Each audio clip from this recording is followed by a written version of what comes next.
When a Christian dies, do they immediately go into heaven in God's presence and then have that expanded knowledge?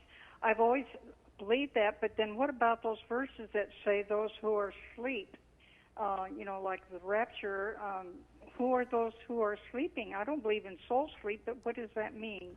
Well, Grace, I don't believe in soul sleep either, but I think the tension that you've already indicated is resolved in this way. Historically, classical Christian theology speaks of what we call the status intermedius, or the intermediate state. And that has to do with where we go immediately upon death, as distinguished from our state after the final resurrection. That is to say, as the New Testament would indicate, Paul says to depart is better than to stay. It was more needful to stay here for us, but to depart and be with Christ was far better. And he certainly indicates that as soon as we die, our souls go immediately into the presence of God and into the presence of Christ. But in that particular intermediate state, we're disembodied souls.